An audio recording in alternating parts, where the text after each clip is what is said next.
Bonjour, je m'appelle Pierre Stelmazik. Je vais d'abord remercier Rémi Pécaud de m'accueillir à l'Observatoire du réel et je vais essayer de vous exposer ce que j'appelle la géométrie harmonique de façon, j'espère, assez claire et intéressante pour vous. On va parler de géométrie harmonique et naturelle de l'univers, de l'unité et de la création du vivant. On va parler de l'origine du nombre d'or en particulier, mais aussi de l'origine des principes qui donnent forme au vivant, l'origine des nombres et des mathématiques et de la matrice du tout. Me concernant, et la raison des recherches que je vais vous présenter, alors je suis designer industriel, je réalise des projets d'architecture intérieure en utilisant parfois le nombre d'or. J'ai pu observer des phénomènes vraiment étonnants qui m'ont poussé à aller voir plus loin. Et en étudiant ce que j'ai pu trouver sur les caractéristiques du nombre d'or, sur son histoire, et sur le vaste sujet que représente la proportion divine. Alors la proportion divine, en fait, c'est le nombre d'or, c'est l'expression numéraire d'une proportion géométrique qui est unique, avec des propriétés uniques, qui s'appelle également la proportion divine. Je pense que c'est Luca Pacioli qui l'a nommé ainsi. Donc en étudiant cette proportion divine, j'ai pris conscience de son importance majeure, car elle est présente dans toute notre réalité physique et bien au-delà. Alors malgré de nombreux ouvrages concernant le nombre d'or et la proportion divine, j'ai le sentiment que sa véritable nature et son origine restent assez méconnues et que son importance est surtout très sous-estimée. J'ai donc cherché à en comprendre la vraie nature et peu à peu je me suis retrouvé bien plus loin que je ne l'aurais imaginé. Alors, ce n'est pas arrivé que par des dessins de géométrie, ou par l'inspiration et la réflexion qu'ils peuvent déclencher, car ce sont aussi d'anciens textes philosophiques sur Dieu, l'univers et la vie qui m'ont guidé à la recherche d'une compréhension d'ensemble et d'une origine par laquelle tout serait relié. Alors, la plus grande difficulté, ça a été d'en déterminer correctement tous les principes, l'origine de ces principes et leur procession, c'est-à-dire la façon dont ils se succèdent. Je fais référence à la traduction d'un texte de Damascius sur la vie de Pythagore et sur ses enseignements, qui dit la chose suivante: car si l'on n'a pas reconnu le ou les principes véritables, rien de ce qui suivra ne sera plus correct, juste et vrai. Alors ce sont justement d'anciens textes philosophiques, chez Platon, chez Pythagore et bien d'autres, qui m'ont permis de me repérer et d'identifier, j'espère sans faire d'erreur, les principes véritables. Ces principes sont comme des lois universelles qui s'appliquent à tout vivant, dans l'infiniment grand comme l'infiniment petit. Ce sont eux qui lui donnent forme et qui en permettent le développement. Et là, on parle de forme avant la matière, c'est-à-dire la façon dont l'énergie va s'organiser pour conduire à la matière. Alors aujourd'hui, à peu près 11 ans de recherche, après 11 années d'exploration, ces recherches constituent enfin une histoire qui tient debout et que je vais donc essayer de vous raconter. Alors pourquoi géométrie harmonique? Tout simplement du fait de rapports et de rythmes harmoniques qui sont facilement observables par une géométrie qui est naturelle, sans recourir aux mathématiques pour sa réalisation. Donc pas d'algèbre, pas de sinus, de cosinus ou autre chose un peu complexe, pas de règles graduées pour établir ou reporter des mesures, ni équerre, ni rapporteur. Juste un compas dans l'outil informatique par lequel j'ai réalisé ces dessins. Donc un compas qui permet de tracer des cercles et une règle non graduée pour relier les points d'intersection entre ces cercles. C'est là vraiment le principe de réalisation et de recherche par la géométrie harmonique. Les cercles créent des points d'intersection, donc des relations, des rapports. Ces points peuvent être reliés par des lignes droites, qui elles vont couper d'autres cercles, créer d'autres points, et révéler d'autres rapports et des enseignements que vous allez découvrir à travers le diaporama. Alors, mon sentiment, c'est qu'il est fort probable que cette géométrie existe depuis des temps très anciens, bien avant Euclide et l'algèbre, mais c'est une géométrie, pour moi, qui a été oubliée et abandonnée à partir de l'avènement justement du nombre et des mathématiques avec les principes d'abstraction. Alors, à l'origine, je l'appelais géométrie visuelle, mais ça me semblait incomplet, imparfait. Ça a été très difficile de qualifier ce sujet de recherche en 2 mots, mais mon fils, quand il avait 9 ans, m'a offert une chance que j'ai saisie. Il m'a demandé pourquoi est-ce que tu fais tous ces dessins et tu y passes autant de temps. Il ne comprenait pas pourquoi j'y apporté autant d'intérêt avec beaucoup d'enthousiasme. Je vais donc simplement parler des relations harmoniques que j'étudiais dans ces dessins. Donc des relations harmoniques, en lui disant que le titre provisoire était en fait vraiment uniquement provisoire et qu'il ne me convenait pas. Et bien simplement répondu, mais papa, peut-être que tu peux appeler ça de la géométrie harmonique. Bon. Et au fil du temps, en fait, et des recherches, le nom est resté, et il s'est révélé de plus en plus juste. On pourrait aussi compléter par géométrie unitaire, parce que tout vient d'un cercle unique, et on va voir la puissance créatrice de ce cercle, qui va engendrer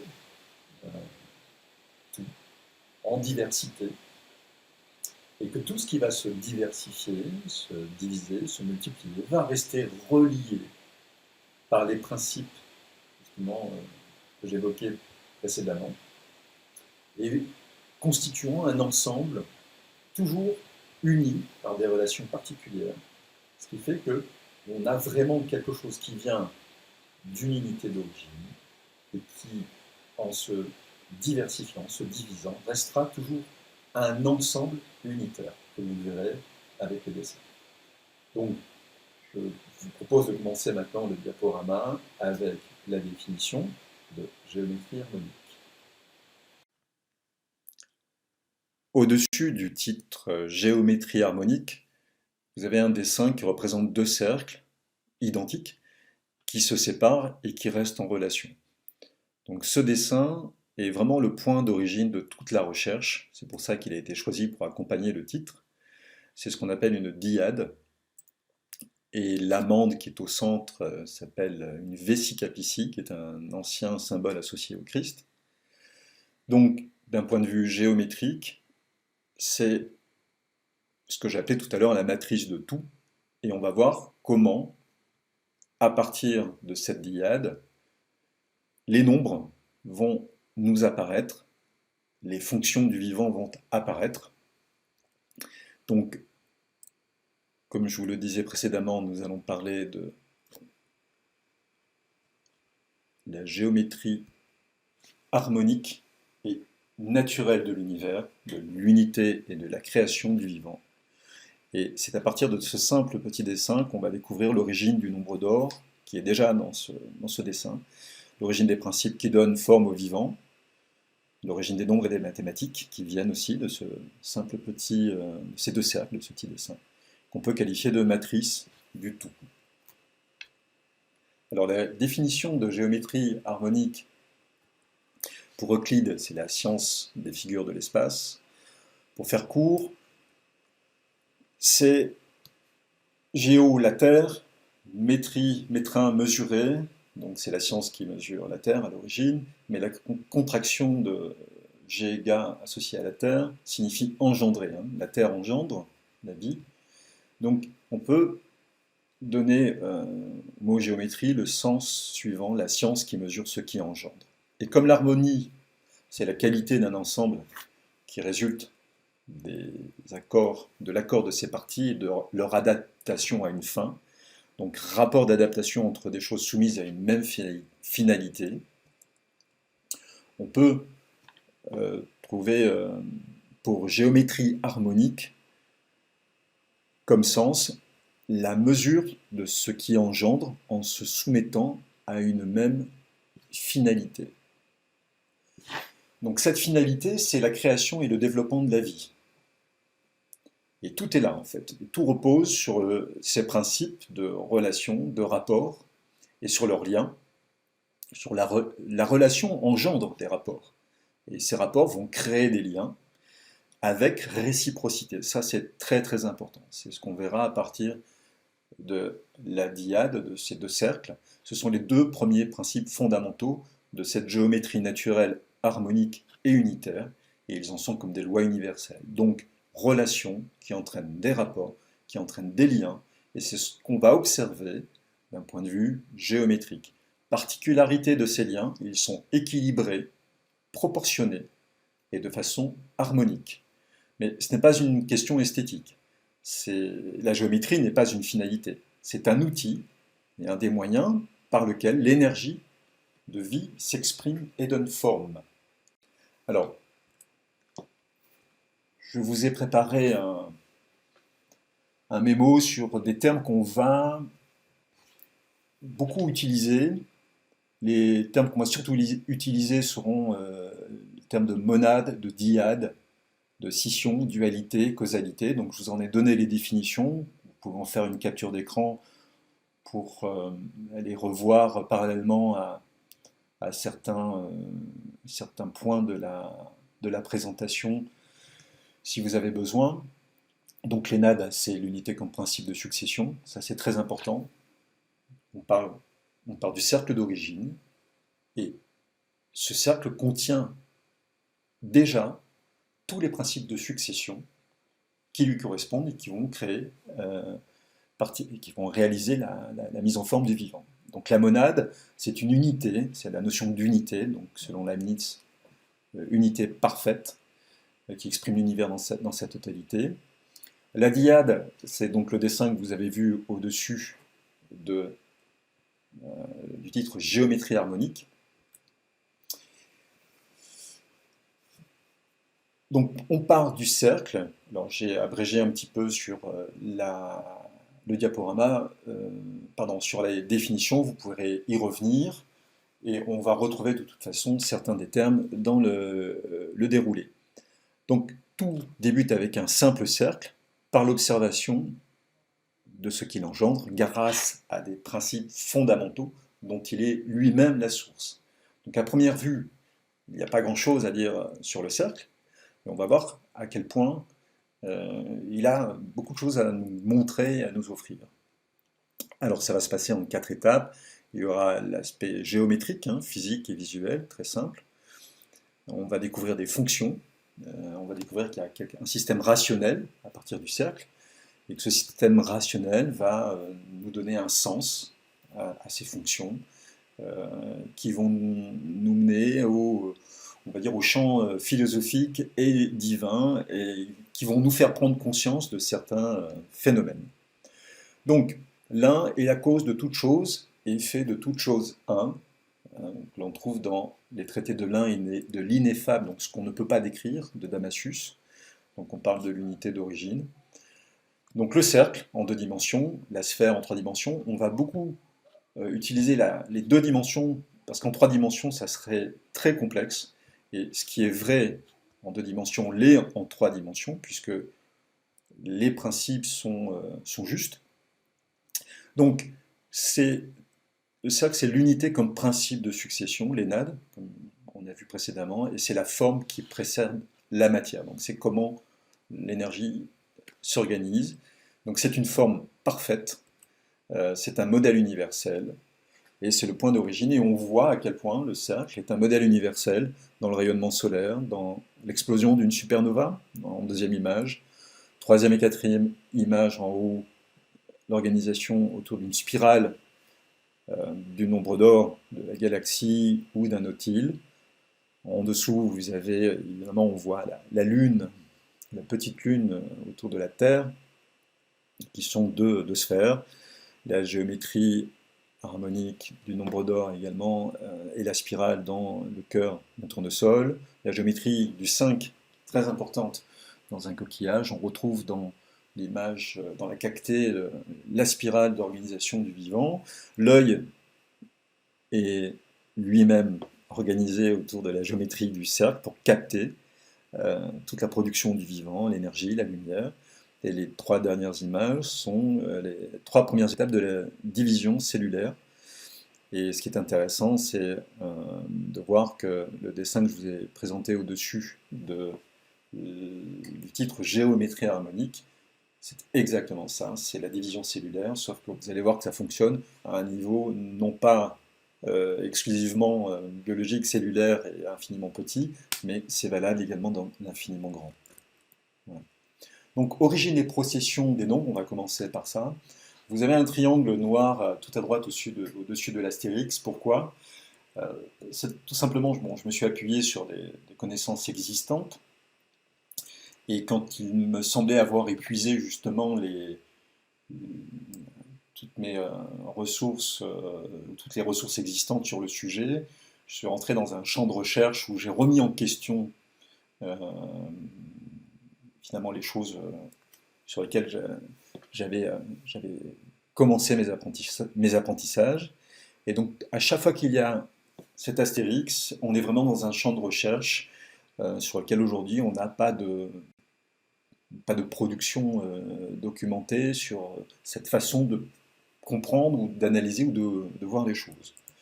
Donc, on va commencer avec le 1 et on va aller ainsi de suite jusqu'au 9. Donc, on voit que la procession des nombres est d'abord une procession géométrique. Pourquoi? Parce que quand on va de 1 à 5, on voit bien qu'on commence par le cercle, qui représente l'unité. La dyade, le 2. La dyade n'est pas 2 pour autant, mais ça génère le nombre 2. Mais la dyade, c'est la puissance créatrice, on le verra après. Et dans cette dyade, on trouve évidemment le 3, le premier triangle équilatéral. Donc ça fonctionne à différents niveaux. Ça fonctionne au niveau de la géométrie, c'est-à-dire au niveau des polygones, du nombre de côtés de polygones réguliers. Voilà, mais aussi, on le verra, ça fonctionne dans les relations mathématiques qu'il y a entre les nombres, c'est assez surprenant. Donc, du cercle au carré, on utilise le cercle, la dyade. Après, au niveau du simple pentagone, là, on va rentrer dans la géométrie harmonique, et c'est le nombre d'or qui intervient beaucoup pour le développement des formes géométriques suivantes. L'hexagone, voilà, 6 cercles, avec un septième au milieu. Si on continue la scission et à séparer les cercles, on va obtenir le 7. On verra après la géométrie du 8 qui vient également de la scission des cercles et de plusieurs dyades. Et on continue la scission et à séparer les cercles. On arrive à l'énéagone, au 9. Et on verra que si les nombres sont dans cet ordre-là, c'est d'abord parce que la géométrie procède dans cet ordre-là, tout simplement. Et ces nombres de 2 à 9, finalement, alors le 1, c'est l'unité originelle, la matrice du tout, et les nombres de 2 à 9 sont en fait des fonctions actives élémentaires de l'unité originelle. C'est ce qu'on peut appeler des fonctions pures ou natives. Ce sont les différentes facettes de l'unité, de la façon dont elle va procéder, tout simplement. Alors si on fait un petit résumé, tout en haut, 1, le cercle, l'unité, la matrice, le principe de création. Les 2, 3 et 4, donc dyade, triangle et carré, proviennent justement de la dyade, le triangle équilatéral et le carré également. Ensuite, on va passer dans la géométrie vraiment harmonique sur la base du nombre d'or avec le 5 et le 6. Et pourquoi ces nombres sont réunis? Tout simplement parce que ce sont les nombres d'apparition et de développement du vivant. Avant, on a les premières structures et les principes, et 5 et 6, c'est l'apparition des structures du vivant et le développement du vivant. Et ensuite, 7, 8 et 9, on verra plus tard. Donc ce sont bien des nombres unitaires qui sont des expressions de l'unité. Voilà à quoi ils correspondent en termes de principes. Donc vous avez en premier lieu 2 et 3 qui sont les premiers principes opérants. Donc on va y trouver les principes de relation dont je vous parlais tout à l'heure, rapport, scission, dualité, on en a parlé tout à l'heure. Alors, ils sont dans la petite définition, mais la scission c'est le fait de se séparer en deux ensembles, la dualité, les oppositions, les polarités, et le principe d'équilibre et proportion qui est amené par le 3. Le 4 c'est l'espace, le lieu et le champ de la matière, on verra pourquoi. Le 5 c'est donc le rythme harmonique de la matière vivante. 6, les principes de développement du vivant, qui marquent le début de la génération et du temps. On verra pourquoi selon certains principes philosophiques. 7, 8, 9, donc augmentation, lien, unité, désunie, libre arbitre, on verra pourquoi, expansion au niveau du 8, harmonique, régulière et infinie, et 9, accomplissement de la permanence harmonique, la création infinie. Ce sont donc ces 8 principes de 2 à 9, 8 principes opérants, fonctions actives élémentaires de l'unité originelle, qui sont différents aspects de l'unité, donc des nombres unitaires, et c'est ce qui va organiser tout le développement géométrique du vivant. Donc on commence tout simplement par le 1. Bon, chez Platon, on retrouve le même concept. L'unité se constitue en s'opposant à elle-même. Donc le 1, l'unité, est déjà porteuse de relations et de rapports. On va commencer avec tout simplement un point d'origine. C'est ce qu'on peut appeler l'un antérieur chez Damascus, le non manifesté. D'un point de vue philosophique, c'est aussi peut-être la conscience primordiale. C'est à la fois l'un et le tout, parce que tout part de là.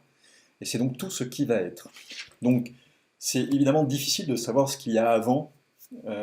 Ça dépasse notre entendement.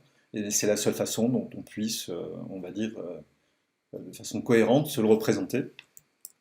Et donc, comme on l'a vu dans les images précédentes, la première manifestation de l'énergie ou d'une conscience primordiale, ça va être donc le manifesté, le rayonnement. On peut appeler ça l'intention originelle, et pourquoi pas le verbe divin. Bon, on revoit l'image d'un rayonnement solaire. Donc voilà la première forme qui va être générée par ce rayonnement. Donc le cercle, la sphère, la monade, dont on a parlé précédemment, et donc on est avant la matière et avant la dimension physique. L'œil humain qui capte la création et la lumière est également organisé autour du cercle. Qu'est-ce qu'il y a dans ce cercle? D'abord, tout à l'heure on parlait de relation et de rapport. Donc la première relation vient du cercle finalement, c'est un diamètre. Et si son diamètre est 1, son périmètre est pi 3, 14, 15, qui est un nombre irrationnel. Donc ça, c'est vraiment le premier principe, c'est l'essence du cercle. C'est une forme finie, mais qui est définie par une dimension infinie. C'est ça qui est étonnant. Donc c'est l'origine du principe de dualité. Donc la relation, comme je disais, entraîne des rapports. Donc, dans le cercle, si son rayon est 1,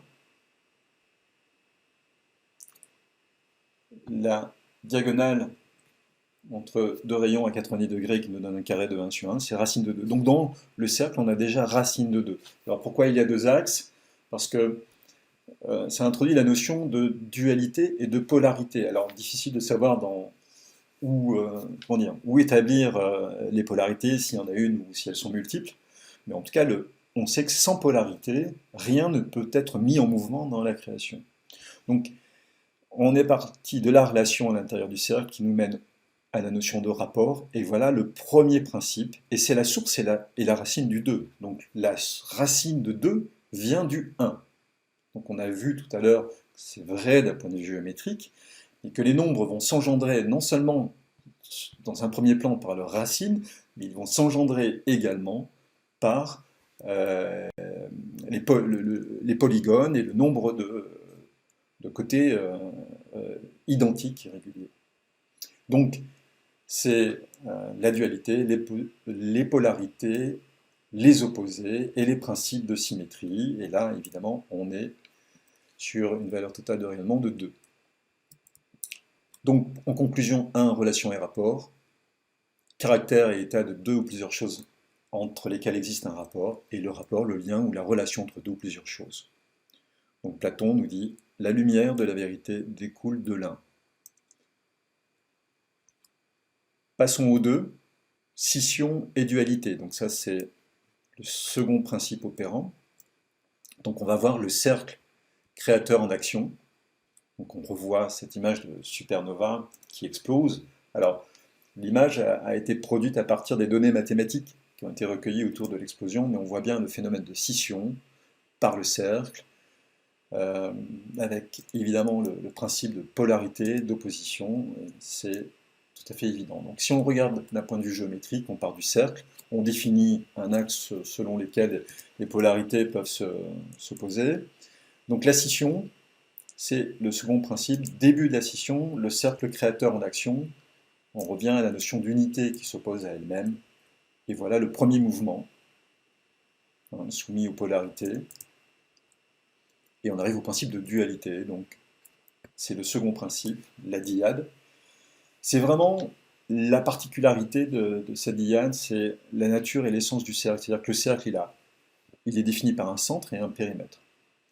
Donc la seule relation qu'il puisse y avoir entre deux cercles au-delà d'une scission, c'est que chaque caractéristique de l'un soit en rapport avec la caractéristique opposée de l'autre par principe de réciprocité. Donc centre de l'un sur contour de l'autre, on s'arrête là. C'est l'unique relation et l'unique rapport possible entre deux cercles en respectant leur nature et leur essence, et de quoi ils sont faits. Et c'est ça la notion de principe dont je parlais tout à l'heure, de repérer des principes véritables.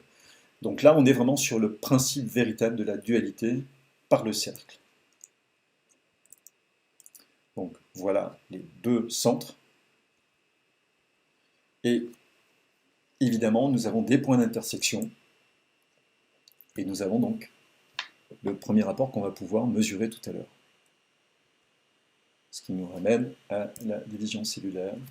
Et ce que je vous disais tout à l'heure, c'est que l'infiniment grand et l'infiniment petit prennent forme par la même géométrie naturelle et universelle, on va découvrir.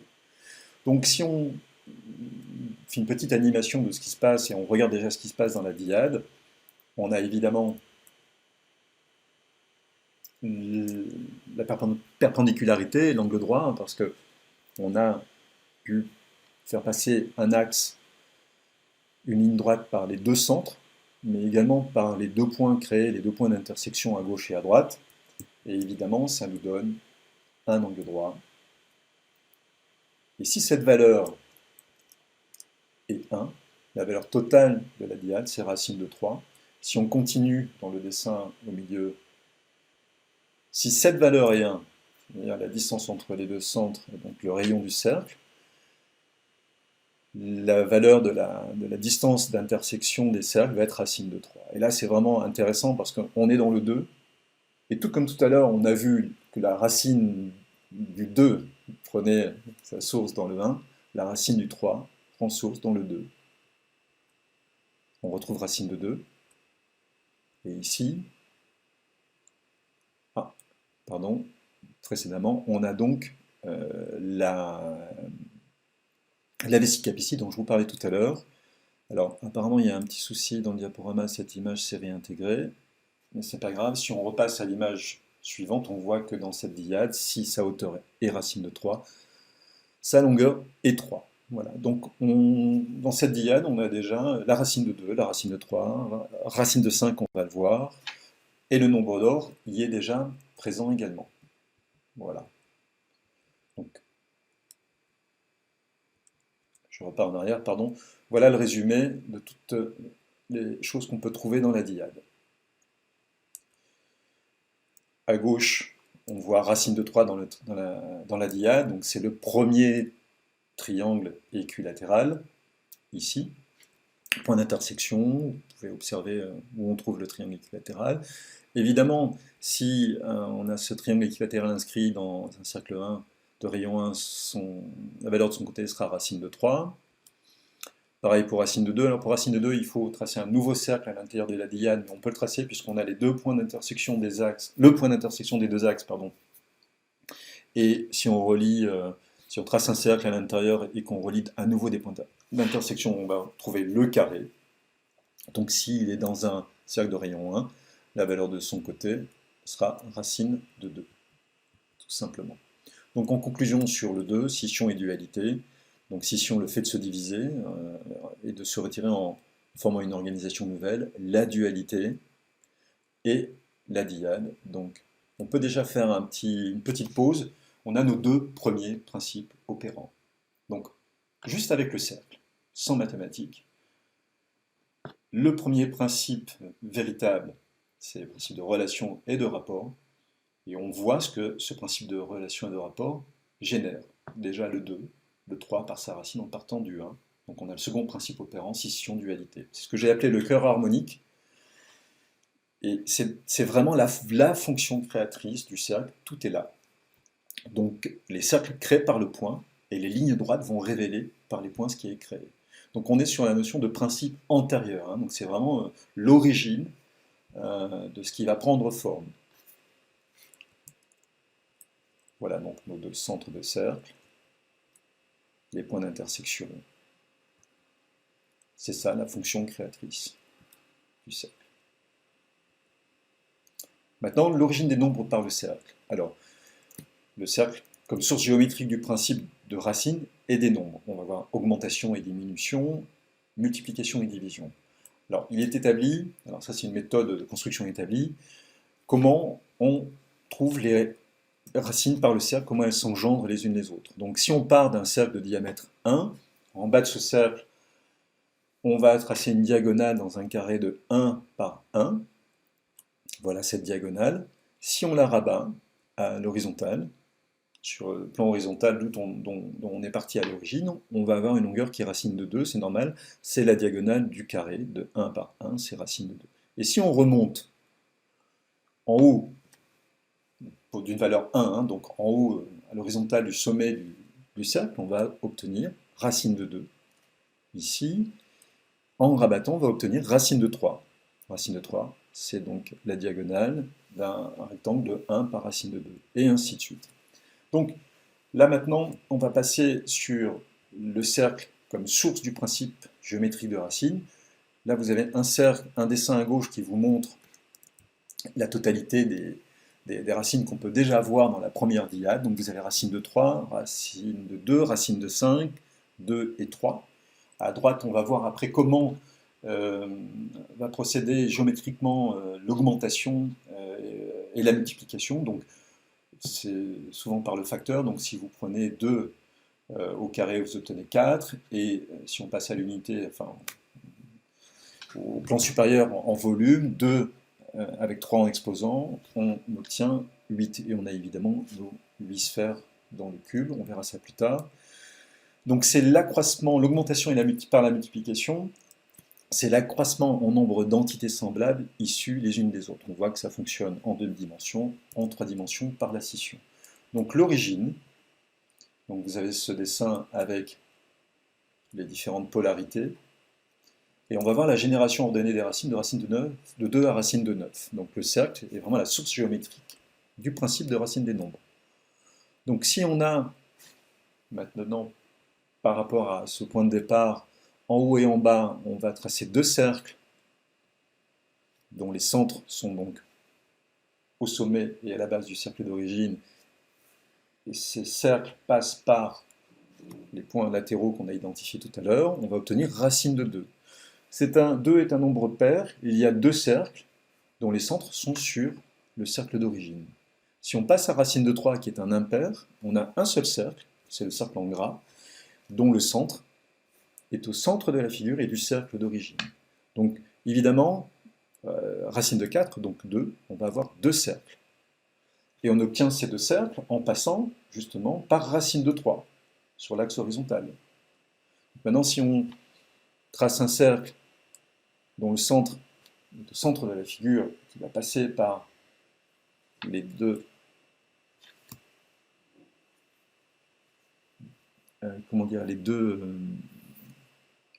va se passer sur les périmètres du cercle précédent, et au niveau des diamètres, on voit qu'on obtient racine de 5. Et donc sur l'axe horizontal qui passe par le centre de la figure, on a des points d'intersection, et si on crée 2 cercles qui passent par ces points d'intersection qu'on voit ici, on obtiendra racine de 6, et ainsi de suite. Racine de 7, racine de 8, racine de 9, et ce à l'infini. Et là, vous voyez l'ensemble des racines cumulées. On retrouve le cercle un peu plus foncé en gras en haut et le cercle plus foncé en bas en gras, en très gras, c'est notre diade. Et au centre, on a bien notre cercle d'origine de valeur 1 en rayon.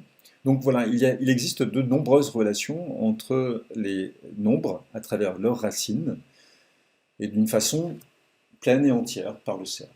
Voilà. Des choses qu'on ne peut pas réaliser par les mathématiques. Donc procession et relation entre les cercles racines, on voit bien la notion d'unicité des nombres et de ce qui diffère. Donc un peu de lecture. Donc je vous disais que l'accroissement ou l'augmentation par scission révèle comment le cercle est la source géométrique du principe de racine. Voilà. Donc c'est le principe causal de racine. Donc ce qu'il faut retenir, c'est que tout ce qui est engendré et toute évolution par le principe de racine et les principes d'augmentation et de diminution par multiplication ou division sont fidèles au principe d'origine du cercle. C'est harmonieux et infini. Si on est dans un système qui n'est pas fidèle au principe d'origine, voilà, on sera dans un système autre, mais qui ne pourra pas se perpétuer. Donc, la notion de réciprocité proportionnelle permet de maintenir le lien au sein de ce qui est engendré. Ainsi, ce qui diffère demeure uni, pour dire les choses simplement.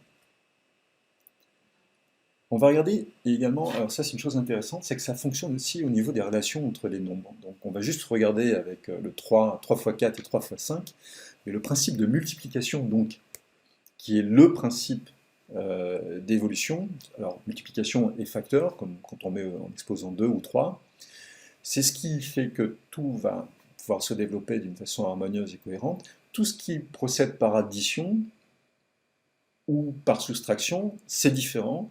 Donc c'est vrai que dans les mathématiques, par l'abstraction, on raisonne avec des additions et des soustractions, mais ça n'est pas fidèle au principe naturel de la géométrie. Et on va voir que le principe de multiplication et division est aussi à l'origine un principe géométrique. Donc si on prend à gauche un cercle d'origine dans lequel on a un triangle équilatéral, et que ce cercle est contenu dans un carré, donc on a bien un centre commun à notre cercle, notre triangle équilatéral et notre carré. Le triangle équilatéral représente 3 côtés égaux, le carré représente 4. Si on regarde le dessin du milieu, 3 fois 4.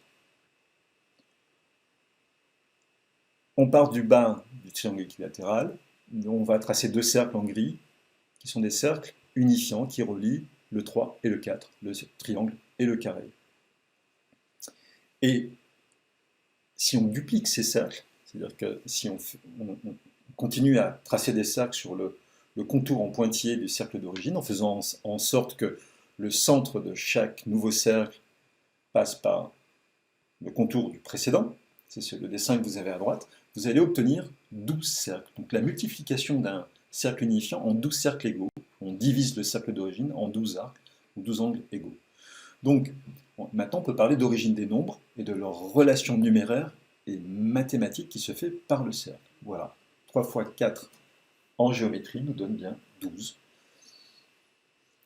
Et les petites flèches en gris qui sont à l'intérieur du dessin qui est tout à droite nous montrent tous les points d'intersection et tous les points de relation, toute la cohérence de la figure et de l'opération 3 x 4, 12.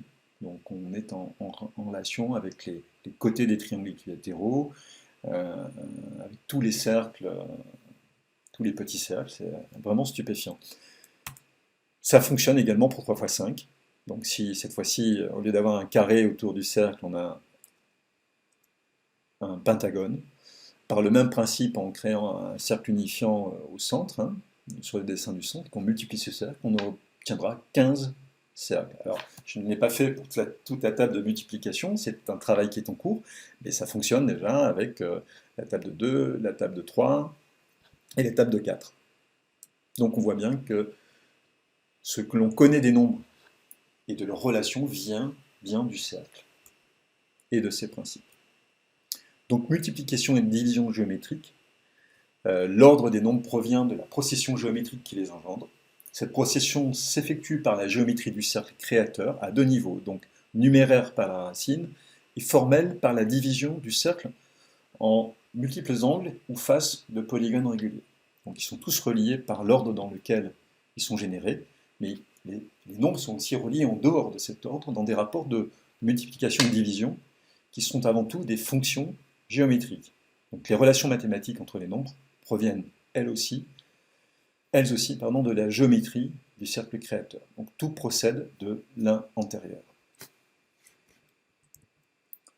On passe aux trois premières structures, équilibre et proportion. Donc on va trouver dans notre dyade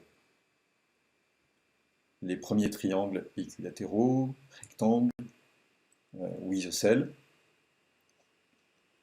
On y trouve également déjà les rapports 1 et 4. Donc le principe du 3, c'est le troisième principe, triangle équilatéral, c'est la juste répartition d'éléments dans un tout. Donc c'est le rapport relatif entre deux éléments. Donc c'est la première structure finalement géométrique qui est autre que le cercle. Donc on avait vu tout à l'heure la racine de 3 dans un... C'est la valeur du côté d'un triangle inscrit dans un cercle de rayon 1. Donc en résumé sur le 3, équilibre proportion, notre troisième principe. Donc ça c'est un texte qui est issu du Timée de Platon, qui nous dit que si on n'a que deux choses, donc avant le 3 on n'en a que deux, il est impossible de les combiner convenablement sans une troisième. Il faut qu'il y ait entre les deux un lien qui les unisse, toujours cette histoire de lien. Si on descend si on va un peu plus vite dans le texte, lorsque de trois nombres quelconques, cubiques ou carrés, le moyen est au dernier, ce que le premier est au moyen, alors j'ai eu moi aussi du mal à me repérer là-dedans. En gros, la dernière phrase, c'est la définition du nombre d'ordre. C'est ce qu'on va voir après. Donc là, on va arriver à la notion de proportion. Donc si on passe au 4, c'est la notion d'espace et de champ de la matière.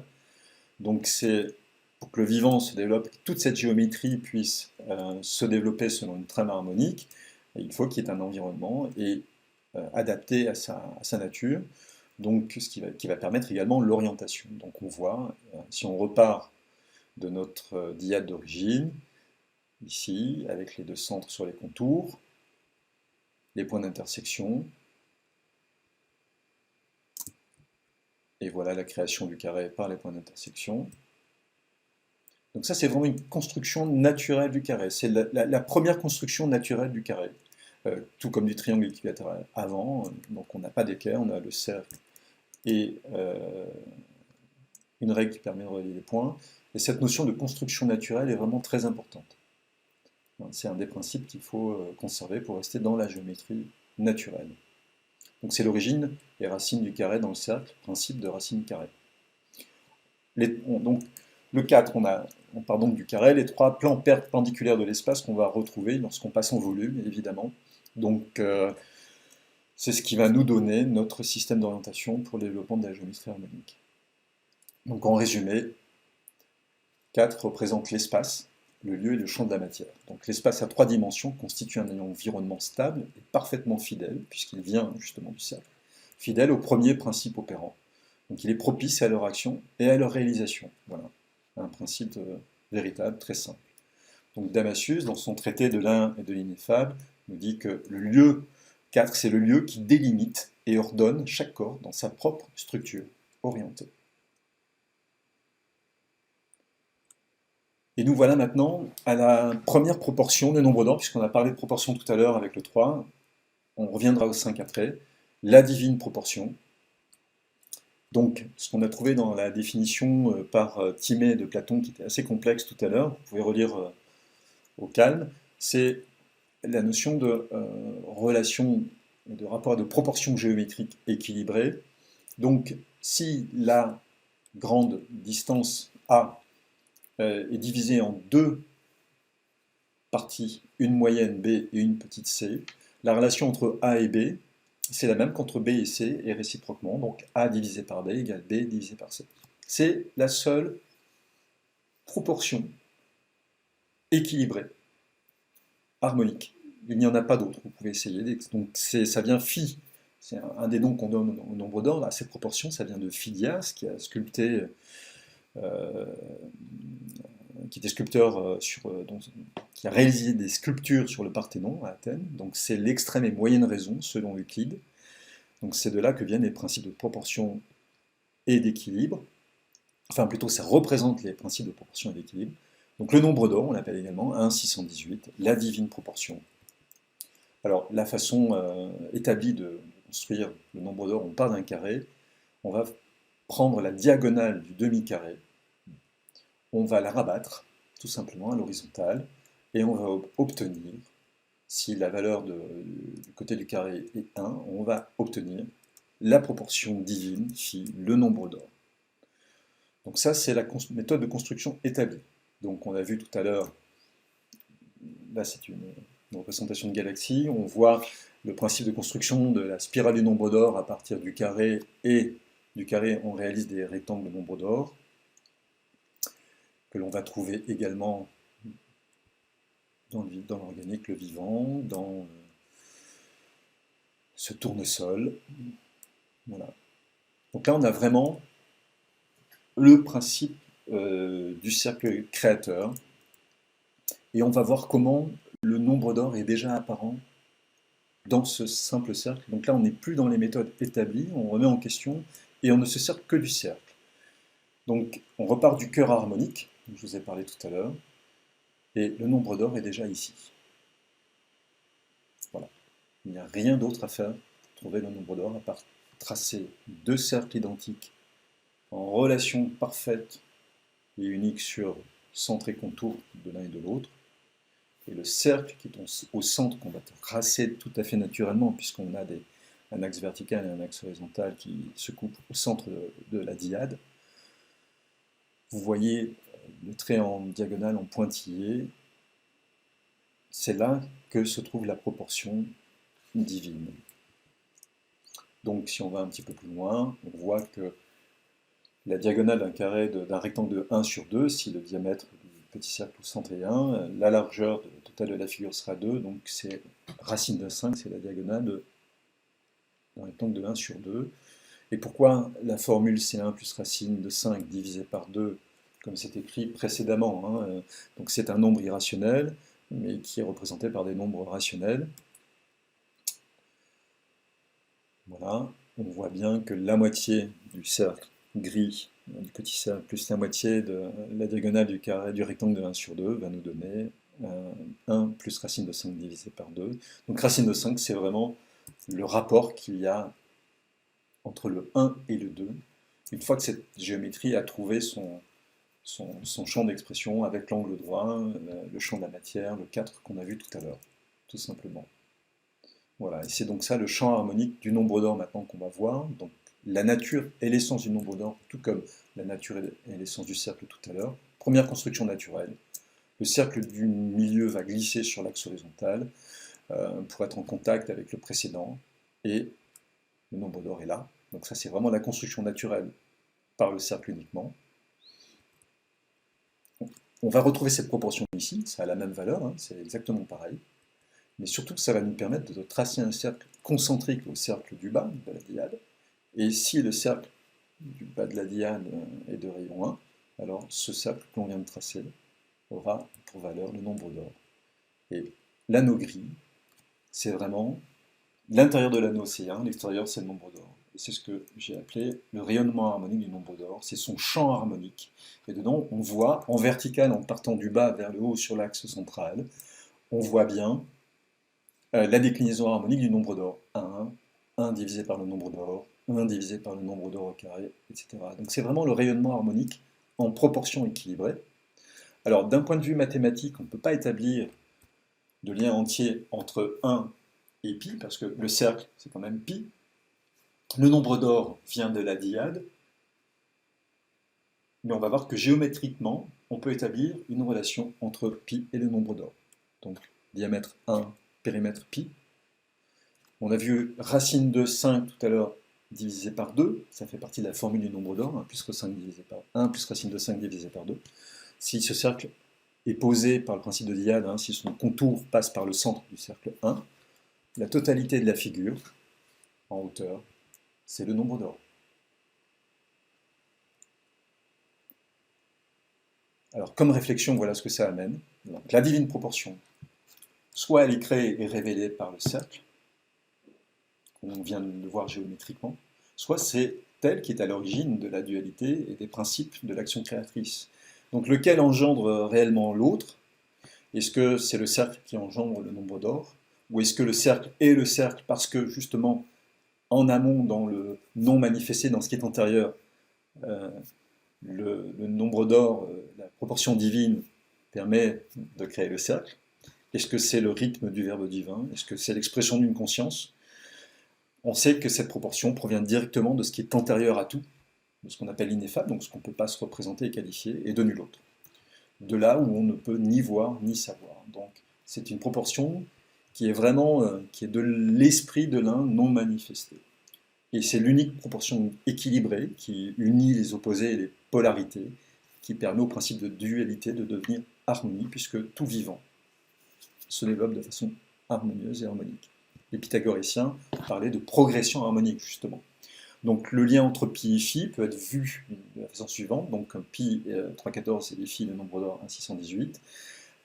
Si pi représente le don de vie, le nombre d'or agit comme une onde de propagation équilibrée, harmonieuse et fidèle. Donc le nombre d'or, phi, cette proportion, est le lien pour tout ce qui est créé et se différencie, qui permet au vivant de demeurer conforme et relié à l'unité originelle à travers son expansion infinie. Donc le nombre d'or, la proportion divine, c'est quelque part une unité et une conscience, une constante, pardon, de la trame du vivant et de la trame universelle. On verra plus tard. Donc on revient au cœur harmonique qu'on a vu tout à l'heure. Voilà. Donc dedans il y a le 1, le 2, il y a pi. Je vous expliquais que c'est bien le cercle et l'outil de création. On voit racine de 2 à l'intérieur. On voit racine de 3. Donc là c'est un résumé qui vous montre déjà dans ces deux premiers cercles que tous les principes qui donnent forme au vivant sont déjà là. C'est pour ça que je lui ai donné le nom de cœur harmonique. C'est comme un cœur qui pulse et qui émet une onde géométrique qui va tout organiser et qui va servir de trame à la réalisation de tout ce qui prend forme, tout simplement. Et voilà également les rapports du rythme harmonique. Donc, c'est le principe opérant du cœur harmonique, qui est l'origine de la réalisation géométrique par le cercle. Cercle outil de création, et le cercle créé par des points d'intersection qui sont ensuite révèlent d'autres points d'intersection par des lignes. Donc voilà, tous les rapports qui existent dans ce cœur harmonique. Donc là, on est vraiment dans un champ de recherche pure. Alors on va passer évidemment au 5, on a vu le 5 dans la proportion divine, hein, 1 plus racine de 5 divisé par 2. C'est un nombre extraordinaire. Alors, le rythme harmonique, on va voir pourquoi, esprit et matière, quintessence. Ça, c'est la méthode de construction établie d'un pentagone en 8 étapes. On part d'un premier cercle, mais après il faut avoir, je ne sais comment, réaliser un demi-carré. Alors on n'a pas encore le deuxième cercle qui nous donne l'angle droit, on a juste symbolisé les polarités par des axes, mais on n'est pas dans une construction naturelle, évidemment. Géométrie du 5 dans le vivant, petite image, petite anecdote, on verra après. Donc on repart de notre champ harmonique que l'on a vu tout à l'heure, donc notre dyade, un cercle en haut, un cercle en bas, identique, le champ harmonique. Voilà nos deux cercles de la dyade. Voilà le cercle nombre d'or qui est centré sur le cercle du bas, hein, ça pourrait être sur le cercle du haut, ça serait pareil. Et qu'est-ce qu'on voit apparaître sur l'axe vertical tout en haut? Un petit point noir sur le cercle du haut, le cercle 1 du haut. Et ce cercle 1 du haut coupe l'extérieur de l'anneau gris et nous donne deux autres points. Et on a aussi un point qui est juste un petit cercle tout en bas. Donc on a déjà 3 points de création. Et si on relie les deux points à droite et à gauche au point qui est en bas, les droites vont révéler sur le cercle du haut deux points d'intersection. Et par magie, nous avons simplement le pentagone. Donc voilà. Il ne faut que le cercle 1 et le nombre d'or qui en émane pour dessiner le pentagone. Pas étonnant qu'on retrouve 5 dans la formule du nombre d'or. À l'intérieur, si on refait un cercle qui passe par les deux points du bas, on va avoir un cercle qui sera également au nombre d'or, 1 sur phi, et on aura de nouveau un polygone en dessous, et on a évidemment le pentagramme qui est présent. Alors ce qui est magnifique, c'est de voir, on voit pourquoi le 5 et le pentagramme étaient un symbole aussi puissant pour les pythagoriciens, et bien d'autres. En parlant de rythme harmonique, c'est la forme géométrique qui est parfaitement harmonique, purement harmonique, et rien n'échappe au rythme harmonique du nombre d'or dans la géométrie du 5. C'est une géométrie unique en ce sens, tout comme la proportion divine est une proportion unique.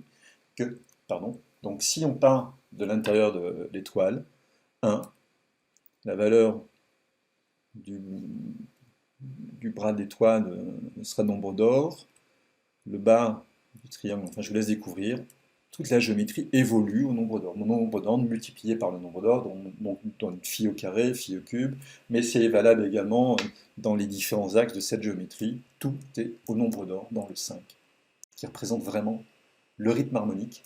C'est le quatrième principe, donc union esprit-matière d'un point de vue philosophique, c'est la quintessence, hein, 5. Donc c'est vraiment l'essence de, comme on a vu, l'essence du cercle, l'essence du nombre d'or. Là, on est vraiment sur l'essence du 5, qui est reliée à celle du nombre d'or et reliée à celle du cercle, dont il tire son origine. Donc le rythme harmonique. Alors ça, c'est intéressant, c'est un texte attribué à Hermès Trismégiste dans le Kybalion. C'est le principe de rythme qui est connu dans la philosophie. Tout s'écoule au-dedans et au dehors, toute chose a sa durée, tout évolue puis dégénère. Le balancement du pendule se manifeste dans tout, et la mesure de son oscillation à droite est semblable à la mesure de son oscillation à gauche, le rythme est constant. Donc 5 représente vraiment le rythme harmonique du vivant, et on va voir comment il ouvre la voie à la génération et au temps de la création. Donc on fait un rappel de nos 4 principes opérants, ce sont les 4 principes majeurs. Donc on a vu donc le 1, relation-rapport. Par la scission et la dualité, va générer l'équilibre et la proportion qui est harmonique et qui génère un rythme. Donc ce sont les principes d'origine fondamentaux de la géométrie naturelle du vivant. Donc on peut se remémorer les images qu'on a vues tout à l'heure sur la division cellulaire ou sur le cosmos, la nature, la végétation. Donc ce sont les 4 principes opérants donc, qui agissent, hein, donc des fonctions actives, et ce sont les principes antérieurs, c'est-à-dire qu'on comprend bien qu'ils étaient déjà dans le cercle. Et le cercle est la manifestation de quelque chose qui est antérieur. Donc évidemment, ces principes sont vraiment des principes antérieurs. Alors il y a une géométrie, on va faire un paragraphe sur le 5. C'est absolument extraordinaire, la géométrie du 5 dans le vivant. Donc le 5, tout à l'heure on avait le triangle qui était équilatéral, qui était la première structure équilibrée et harmonieuse. La géométrie du 5, c'est la première structure harmonique, hein, donc la perfection harmonique de la génération. Tout ce qui va découler du 5, de toute façon, ça sera harmonique, c'est évident. Donc on a le cœur harmonique que l'on a vu tout à l'heure, le pentagone, le pentagramme par le nombre d'or, le rythme harmonique du nombre d'or, et on va voir des choses vraiment étonnantes. Il ne faut que 2 cercles pour créer Khéops. On va voir également la fleur de 5, donc une géométrie par le 5, Khéops par la fleur de 5. Alors je l'ai appelé ça la fleur de 5 parce que c'est un peu comme la fleur de vie, hein. On part d'un cercle et on va créer une rosace à 5 cercles. Le lien avec les 5 solides de Platon, des solides convexes réguliers, convexes ou concaves, j'ai oublié, pardon, je suis désolé, mais des solides réguliers, donc même face, mêmes angles, mêmes arêtes, etc. Il n'y en a que 5 dans l'univers, donc c'est intéressant qu'il n'y en ait que 5. Ensuite, nous avons la suite 1, 5, 6, 11, on va voir la magie des nombres. Voilà. Donc si on commence par Khéops, par le cercle et le nombre d'or, parce qu'on va aller tout de suite maintenant dans le concret, hein. L'étude continue pendant encore une bonne heure sur la génération des nombres, mais là on voit tout de suite les applications concrètes de la géométrie par le cercle. Donc la perfection harmonique, 2 cercles nombre d'or suffisent à réaliser le tracé de la pyramide de Khéops.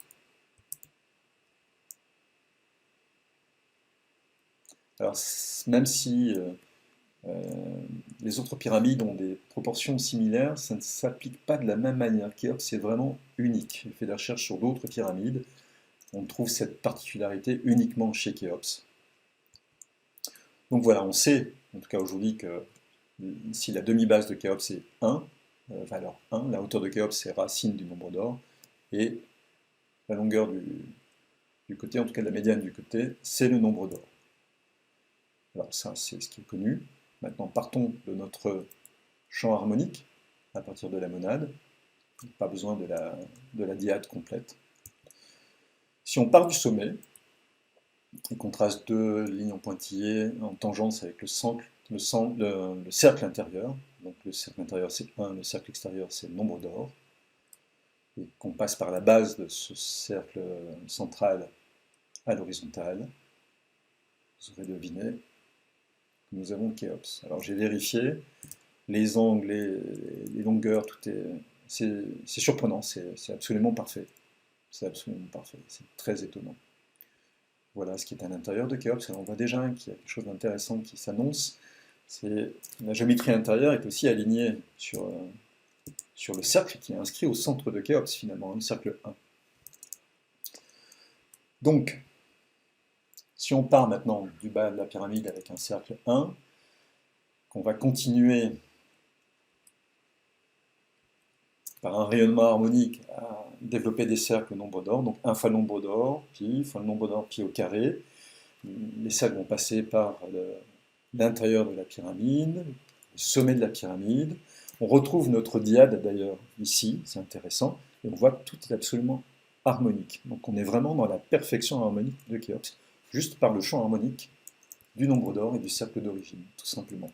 Je me suis toujours étonné de la complexité par laquelle il avait fallu passer pour dessiner un tel ouvrage, le concevoir, ne serait-ce qu'en faire les plans et en calculer les angles, mais ça me paraît évident que il y a sûrement un chemin beaucoup plus simple, qui derrière entraîne beaucoup de complexité, mais aujourd'hui j'ai le sentiment que Khéops vient de là. Donc après, je ne peux pas l'affirmer, c'est juste mon sentiment. Et si on avance, on va regarder maintenant dans l'intérieur de Khéops.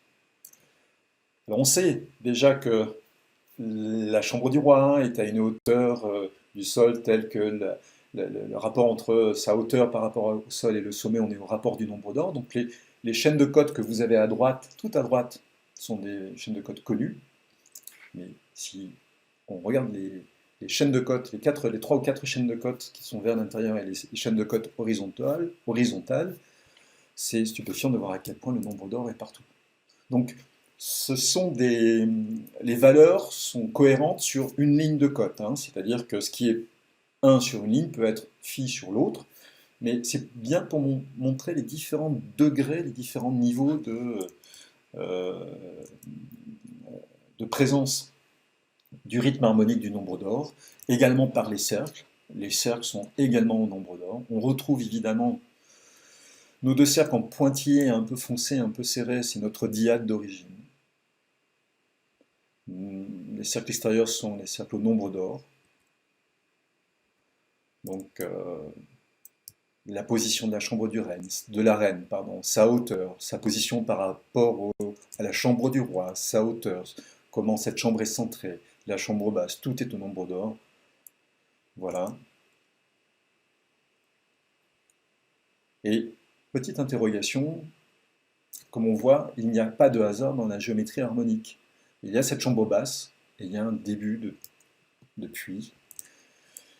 Et je ne peux pas m'empêcher de me poser la question, si les Égyptiens n'ont rien fait au hasard et qu'ils connaissaient les propriétés de la géométrie naturelle de l'univers, et qu'ils utilisaient le principe du cercle créateur qu'ils pouvaient appeler autrement ou utiliser autrement, on peut imaginer qu'en dessous du sol, si on prolonge Khéops, alors là je ne suppose pas que Khéops prolonge, donc la pyramide se prolonge sous le niveau du sol, mais en tout cas, le cercle du bas de la diade, le cercle 1 et le cercle du bas du nombre d'or, on voit il y a deux petites flèches et un point d'interrogation, et est-ce que ce puits emmènerait quelque part? Je ne sais pas. C'est juste une question. Donc, un petit exercice, on parle de la quadrature du cercle, on en a souvent entendu parler, là c'est la quadrature au périmètre, donc c'est pour obtenir un carré et un cercle du même périmètre, Khéops permet de réaliser donc la géométrie du 5, la géométrie harmonique. Donc à gauche vous avez Khéops. Si on fait tourner Khéops de 90 degrés 3 fois, on va avoir finalement sa ces 8 points qui nous permettent de tracer un carré à droite. Et ce carré qui est à droite, avec le cercle autour de Khéops, on voit qu'il contient Khéops, puisque c'est un carré de la largeur de la base de Khéops. Ça représente la base de Khéops, ce carré. On a le champ harmonique de Khéops avec le cercle inscrit au centre de Khéops 1, nombre d'or. Et si on multiplie encore en nombre d'or, on a phi au carré, le dernier cercle à l'extérieur. Et on s'aperçoit que la dimension, le périmètre de ce cercle phi au carré, c'est quasiment la même valeur que le périmètre du carré. On a juste un écart de 0,9585 pour 1000. Voilà, c'est une petite parenthèse juste sur la quadrature. Maintenant sur la fleur de 5, puisqu'on est toujours dans la géométrie du 5, on part du cercle d'origine, 72 degrés divisé par 360 degrés divisé par 5, ça fait 72 degrés, voilà. On a la fleur de 5 qui apparaît ici au milieu, par les points d'intersection des cercles, et les chevauchements des cercles et des 5 cercles autour, et on a déjà des rapports harmoniques dans tous les points d'intersection, au nombre d'or. On a aussi le rapport de dualité, 1,5, c'est intéressant dans la géométrie du 5. Alors, c'est vrai que le nombre d'or, c'est 1 plus que 5, racine de 5 divisé par 2. Donc on a la fonction active 2 qui apparaît. On a le champ harmonique. Donc là, on a le cercle qui passe autour de la fleur par le bout des pétales. Le deuxième cercle, lui, va passer par les centres des 5 cercles. Et le troisième cercle va passer par les intersections extérieures des 5 cercles. Et on est aussi au nombre d'or. On a un rythme harmonique dans ce sens. On retrouve notre champ harmonique, le pentagone, le pentagramme. Et là, ce qui est intéressant, c'est que d'un point de vue mathématique, ce n'est pas réalisable, mais d'un point de vue géométrique, ça l'est. Il y a un rapport entier entre les fonctions actives 2, 3, 5, 6 et le nombre d'or. Donc là, on a tracé un triangle équilatéral, tout simplement, à partir du cercle d'origine. On part des 2 pétales supérieurs de la fleur de 5. On trace une horizontale qui nous donne un segment qui est contenu dans ce cercle d'origine. On relie par le point bas. Et on a un triangle équilatéral. Et c'est valable dans l'autre sens également. Et là, ce sont les points bas du triangle sont obtenus par l'intersection de la diade, tout simplement, hein, le cercle central et le cercle du bas. Et là, maintenant, si on superpose toutes les géométries, on voit bien qu'on a des liens géométriques parfaits entre 2, 3, 5, 6 et le nombre d'or, avec de nouveaux champs harmoniques. Donc on a une figure où on a la dualité, les rapports 1 sur 2, le triangle équilatéral, 3, et évidemment le pentagone. Je n'ai pas mis le pentagramme pour ne pas rendre les choses plus complexes. Et tous ces cercles-là, évidemment, s'ils ont un diamètre 1, ils ont un périmètre pi, donc on a vraiment un lien géométrique entier entre toutes ces valeurs. Et à l'intérieur de cette fleur de 5, on a un triangle isocèle qui passe par le sommet du cercle de départ, et la base de ce cercle va passer à l'horizontale par le bas de la fleur, et on verra comment cette figure géométrique a un lien avec Khéops. Donc la géométrie naturelle harmonique par le cercle, on peut se poser la question, mais le dessin précédent amène quand même une réponse. Un système rationnel qui échappe à la rationalité mathématique, ce qui encourage à penser évidemment que les nombres sont issus du cercle. Donc Khéops par la fleur de 5 qu'on vient de voir juste avant, donc la fleur de 5, je vais aller un peu plus vite pour y revenir. On va la faire pivoter une fois à gauche pour que un de ses grands côtés soit à l'horizontale. De même à droite, on va obtenir une intersection de ces deux triangles, et l'intersection de ces deux triangles, c'est Khéops. Ce qui nous mène aux 5 solides de Platon. Alors là, c'est dans Timée de Platon, il ne fait qu'en parler, il n'y a pas de dessin, donc j'ai essayé d'en faire une représentation géométrique fidèle. On est encore dans la géométrie du 5, il n'y a que 5 solides réguliers convexe ou concave, je ne sais plus, désolé, j'ai un blanc, et régulier de l'univers, les seuls 5 solides qui ont ces propriétés. Donc on voit à gauche la trame de l'univers, à partir du cercle. Les cercles qui constituent la trame de l'univers, toujours selon Timée de Platon, c'est le dessin du centre, et on voit très bien le lien avec un dessin qui est très connu, qu'on appelle la fleur de vie, mais qui en fait, si on respecte les principes véritables, serait plutôt la géométrie de vie. Et on voit que les 5 solides de Platon, évidemment, sont parfaitement représentables, issus, connectés avec la géométrie originelle du cercle. Donc, si on étudie les relations qu'il y a entre ces 5 solides, on va commencer par les 3, les 2 autres, ça sera un peu complexe, je vais aller assez vite là-dessus. Si on les insère les uns entre les autres, excusez-moi, dans une sphère de diamètre 1, le tétraèdre, l'étoile tétraédrique, l'hexaèdre, donc le cube, l'octaèdre, et même l'équilibrium de Nassim Haramein, donc 12 vecteurs identiques. Voilà ce qui va se passer.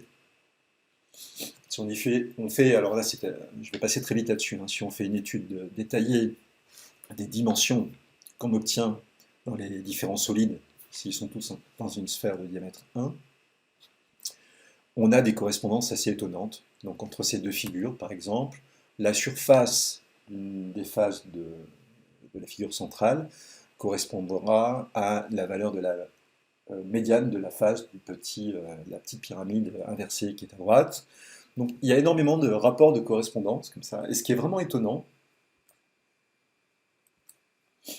c'est que si on les met tous en relation, qu'on a cette valeur 1 de la sphère d'origine, toutes les dimensions qu'on obtient et qui sont parfois irrationnelles, on peut les résumer à 2 et 3 en inverse, en exposant, en racine.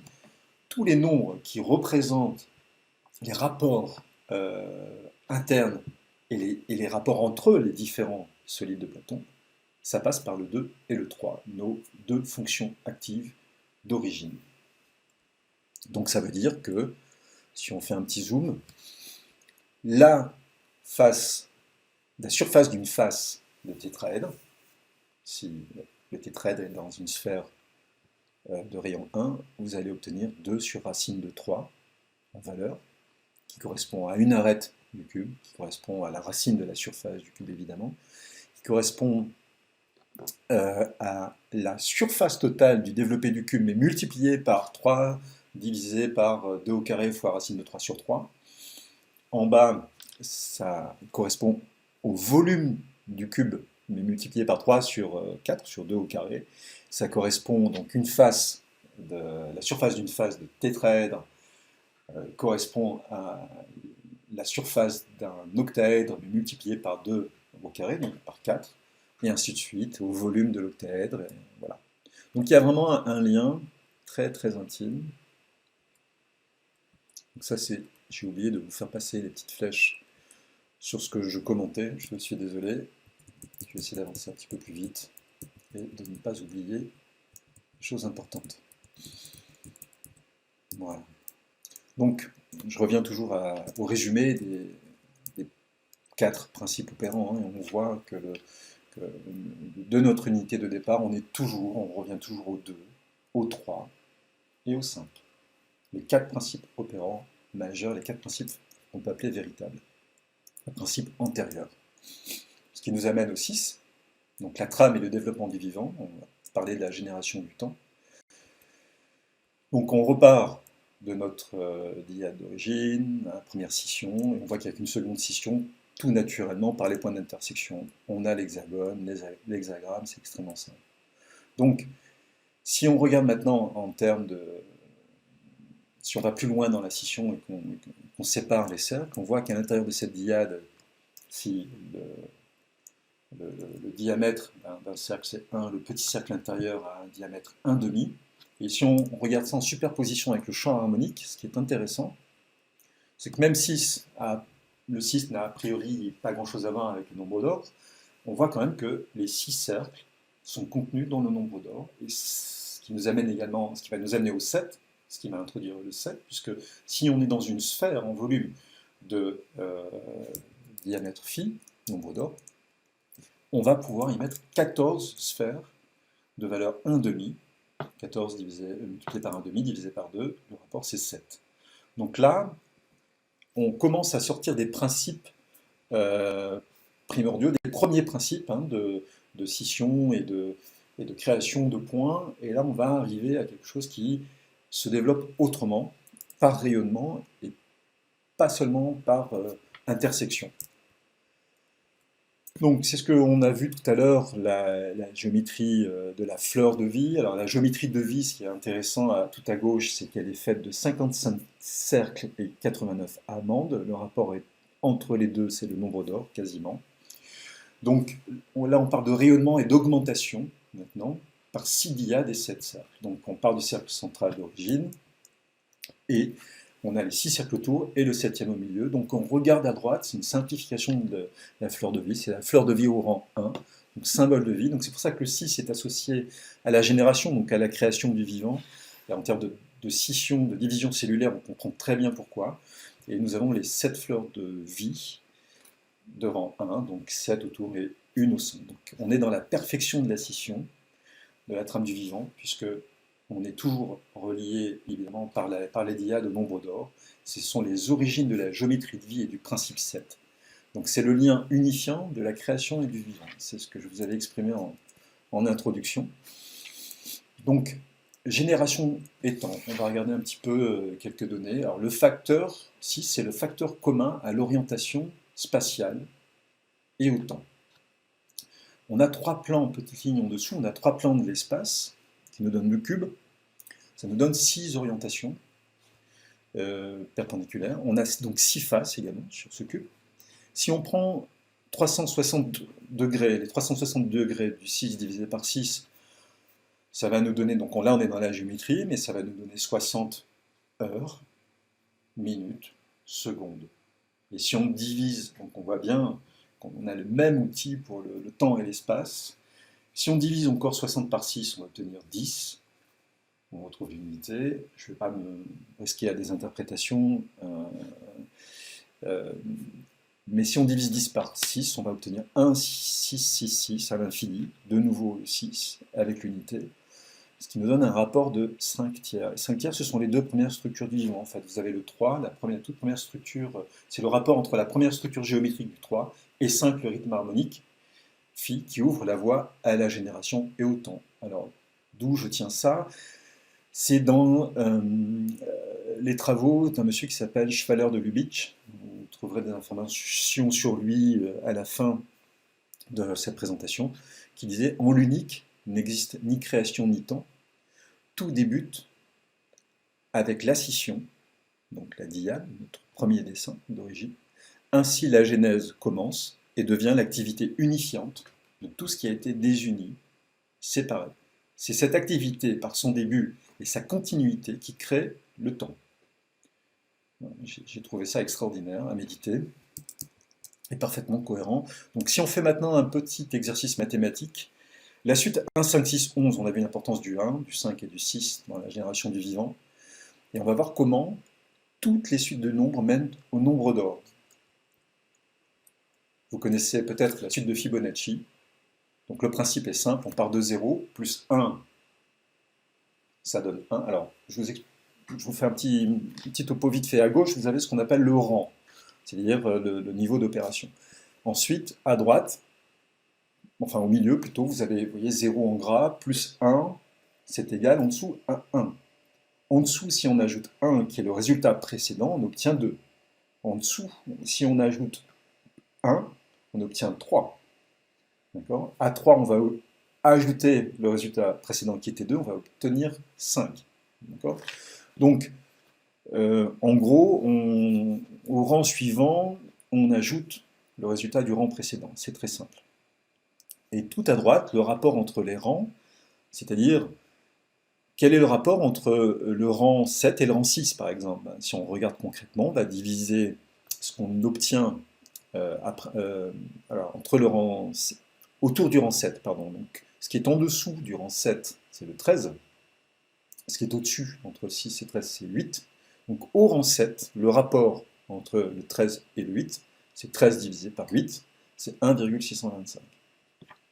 Et au fur et à mesure de la progression des nombres, de la suite, on va continuer à mesurer ce rapport. Et on va voir qu'au 11e rang, donc le carré gris qui est tout à gauche, qui montre la 11e division que l'on a faite, entre 89 et 55, qui sont à nouveau le nombre de cercles de la géométrie de vie et le nombre d'amandes, on est à 1,618. Alors, on commence à toucher 1,618, puis on régresse un petit peu au rang suivant, mais on y revient, et puis plus on avance, et plus on va vers le nombre d'or. Donc, dans la suite du Fibonacci, on arrive au nombre d'or, ça c'est connu, à partir de ce que j'ai appelé le 11e rang, de 55, qui divise 89. Ce qui est étonnant, c'est que si on fait un petit essai avec d'autres nombres, ça fonctionne. Donc là, on est dans un champ de recherche. 1 plus 3, la colonne de gauche, 11e rang, 1 plus 3 égale 4, plus 3 égale 7, plus 4 égale 11, ainsi de suite. 11e rang, on a le nombre d'or.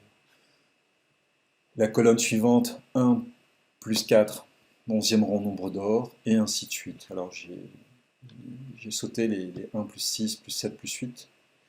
Mais quand on arrive à 1 plus 9, c'est pareil. Et ce qui est étonnant, c'est que si on essaie avec n'importe quel nombre, on arrive au nombre d'or. Tous les nombres rejoignent le nombre d'or dans leur suite. Et là, on est pourtant sur un procédé d'addition, qui est supposé ne pas être conforme, en tout cas dans le développement du vivant, mais en tout cas, comme tous les nombres émanent du cercle, le cercle et le nombre d'or, quelque part, c'est la même chose, il est naturel de voir que finalement, par ce procédé d'addition et de succession, on se retrouve au nombre d'or. Je ne vais pas donner d'autres explications, mais vous prenez par exemple 167 plus 230 895, et ça serait moins 230 895. Au 11e rang, on arriverait au nombre d'or. Donc oui, les nombres forment un système unifié représentant l'unité de la géométrie universelle. Donc on a une vraie convergence harmonique. Et donc maintenant, si on regarde dans la suite de Fibonacci, on s'aperçoit quand même qu'à partir du 5e rang, on a 1,66. Le résultat entre le 5e et le 6e rang, c'est 5. En dessous, au 6e rang, on a 1,6. Au 11e rang, on retrouve le 55. Donc on a vraiment des concordances curieuses. Et alors, si on s'amuse à faire une suite 1, 5, 6, 11, voilà ce qui se passe. Évidemment, à gauche, on va arriver au nombre d'or au 11e rang. Mais si on regarde la colonne du milieu, vous avez les chiffres en gras à partir du 11e rang, 10e, 11e rang, 3, 5, 8, 13, 21, 34. Donc on est dans la suite 1, 5, 6, 11. C'est le début en fait de la suite de Fibonacci. 3, 5, 8, 13, 21, 34, 55. Et si on regarde, donc on les voit ici, 3, début de la suite de Fibonacci. Si on regarde la fin de la suite 1, 5, 6, 11, qui est représentée ici, on obtient 0, 9, 9, 18, 27.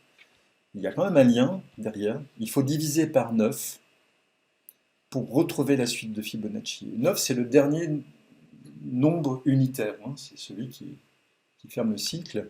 Et tous les nombres unitaires primordiaux sont créés. C'est intéressant de voir qu'on retrouve parfaitement la suite de Fibonacci par le facteur 9. Donc voilà les relations entre les nombres.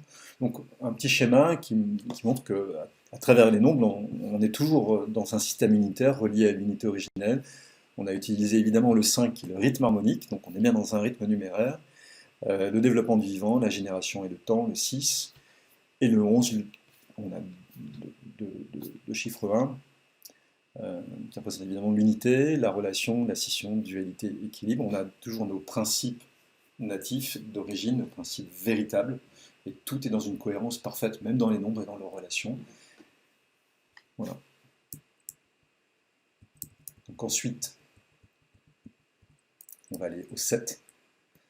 Alors le 7, c'est une augmentation en lien avec l'unité.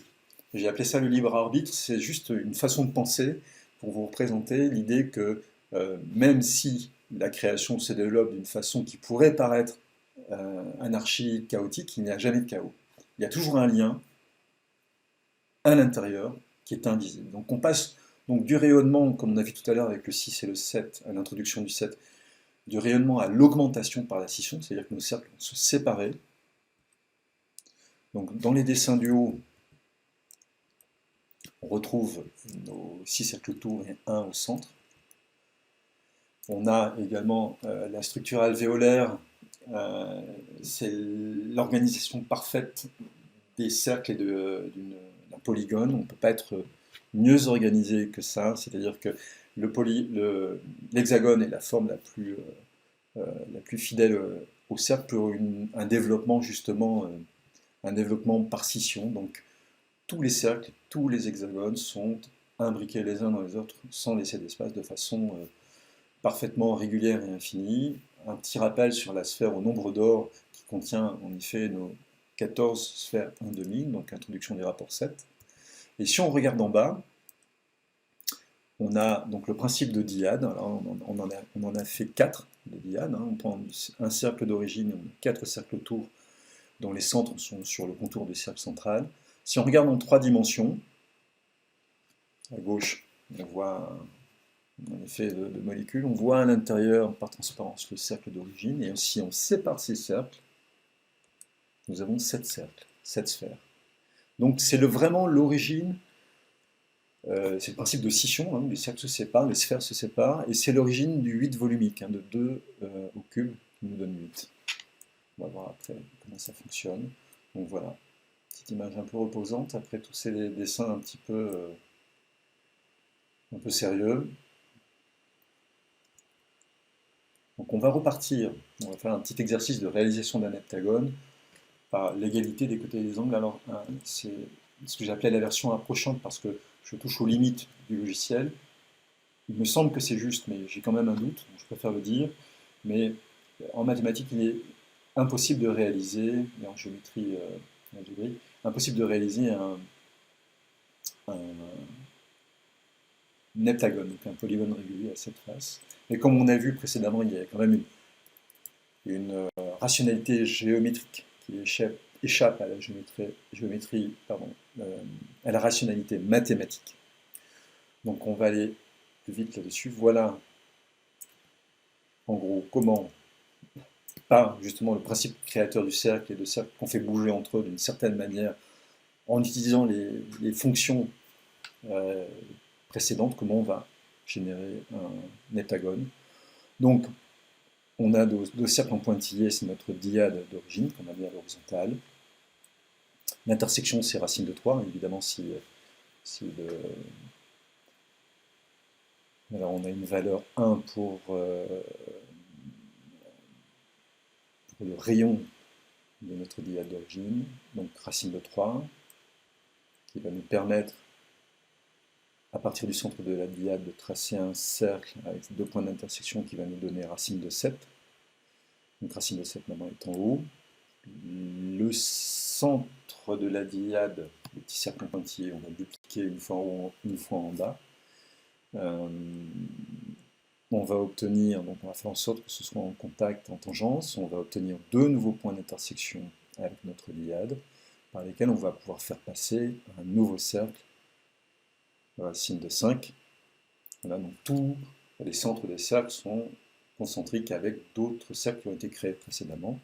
Et on part de ces 2 points sur racine de 5, sur le cercle racine de 5, et on va vers l'extérieur, tout à droite, sur l'axe horizontal du cercle racine de 7, qui nous donne le point central de notre heptagone à venir, 2 points d'intersection, donc point central de l'heptagone, 2 points d'intersection, et nous avons 360 degrés divisé par 7, ce qui permet de réaliser un heptagone.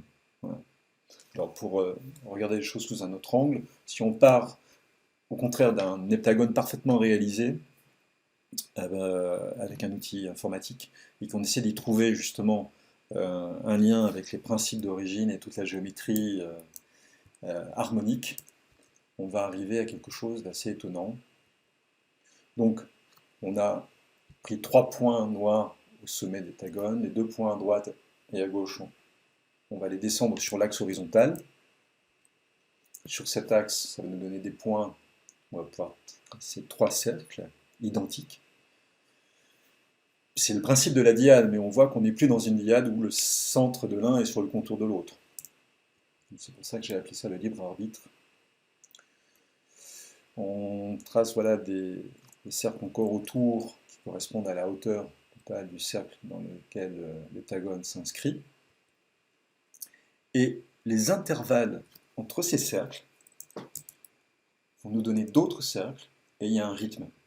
Donc les cercles 1, 3, 5 et 7 sont identiques. Il y en a un au-dessus et un en dessous, ce sont des cercles un peu gras. Les cercles en pointillés 2, 4 et 6 sont identiques également. Et tous les cercles se touchent parfaitement. Et si on regarde les cercles les cercles 1 et 7, les cercles du haut et du bas qui sont dans le cercle central, si on leur donne une valeur 1, et qu'on continue à développer des cercles concentriques et qui sont tangents au cercle précédent, on va avoir des cercles nombre d'or. Donc ça veut dire que dans la géométrie du 7, qui ne correspond plus au schéma précédent très simple de scission, de dyade et de création de points d'intersection qui nous donnent directement les autres polygones. Ici, on va trouver la géométrie du 7 indirectement, parce qu'il y a une trame sous-jacente qui est celle du nombre d'or. Donc c'est vraiment le libre arbitre, c'est-à-dire qu'on n'est plus dans les schémas précédents, mais on est toujours animé par le nombre d'or. Voilà. Donc c'est pour ça que 7 représente bien l'augmentation, donc séparation-augmentation en lien avec l'unité. Donc le principe 7 opère au-delà des premiers principes en passant du rayonnement à l'augmentation. C'est la première séparation de l'unique en identique distincts, tous unis identiquement entre eux. Mais ils demeurent unis par les principes d'origine, qui préservent le lien entre l'un et tout ce qui est autre. 7 suggère donc le libre arbitre, le désuni relié à l'unité. On va passer au 8, expansion harmonique régulière infinie. Donc, on va voir dans notre système tridimensionnel, il y a une trame harmonique, et on va retrouver des choses connues. Donc on repart du cœur harmonique, toujours. On va dupliquer la dyade à 90 degrés, on va faire d'autres dyades. Et on va trouver assez facilement la réalisation d'un octogone par une double dyade. Et on va regarder maintenant ce qu'on avait introduit tout à l'heure au niveau du 7. L'octogone par une monade au centre et 4 dyades autour. On a un petit rappel de l'augmentation par la scission dans le carré à droite avec le 7 comme origine de 8.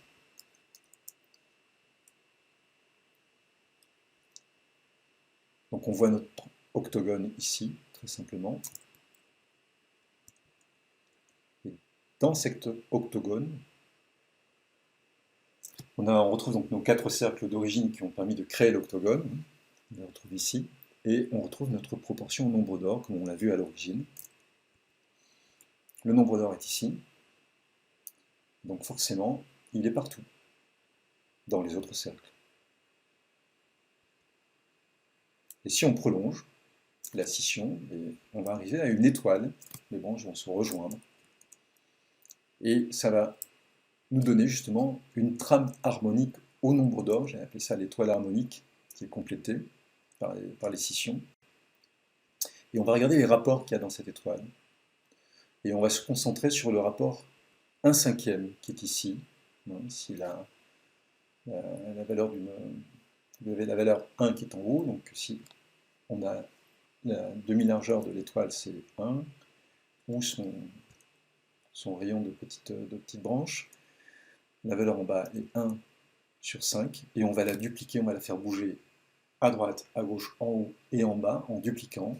On va faire des copier-coller sur la valeur 1/5. Donc ça nous donne la trame qui est à gauche. On a multiplié cette étoile. Et à l'intérieur, on y trouve un triangle gris, 3, 4 et 5. C'est finalement le triangle égyptien, le triangle sacré, le triangle de Pythagore. Donc on voit bien, on va voir comment le nombre d'or est partout dans cette trame. Donc c'est le dessin qui est en haut à droite. On a extrait un morceau de cette trame. On a notre diade. Et à partir du centre du cercle, qui est inscrit dans le triangle égyptien, le triangle sacré de Pythagore, on voit que l'on peut créer, enfin, qu'il apparaît de nombreuses proportions harmoniques en relation avec les points d'intersection de cette trame, ce qui en fait vraiment une trame harmonique. Donc c'est une trame d'expansion régulière infinie, donc, et c'est l'expansion du principe de la dyade et du principe de scission par une répétition de cette étoile au rapport 1/5. Et si on regarde en 3 dimensions, il est possible de projeter cette étoile en 3 dimensions. Elle a donc 8 grandes branches et 6 petites. Elle produit un cube. Vue suivant 1, donc suivant une face, on retrouve bien nos dyades. Donc on a un cercle au centre et 4 cercles autour. Et si on regarde suivant B, donc c'est l'axe suivant les grandes branches de l'étoile, on a une géométrie à droite, vue suivant B, la géométrie du 3 et du 6. On retrouve des triangles équilatéraux, des hexagones, donc on voit vraiment l'unicité des géométries 3, 4 et 6.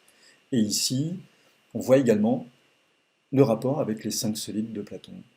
Alors, les 3 premiers, mais l'hexaèdre, le cube, ce sont les 8, on l'obtient en reliant les 8 sommets, les 8 grandes branches. Si on relie ces 8 sommets des 8 grandes branches avec les 6 sommets des petites branches, des 6 petites branches, nous obtenons une étoile tétraédrique. Et si on ne relie que les sommets des petites branches, on obtient un octaèdre. Donc on voit bien comment le 8 représente et contient finalement une trame harmonique dans laquelle on va même retrouver en tout cas pour l'instant, les 3 premiers solides de Platon. Donc voilà, ici le tétraèdre, l'octaèdre, et un rappel de volumique du 2 au cube qui nous donne 8. Donc en conclusion, 8 trames harmoniques régulières infinies.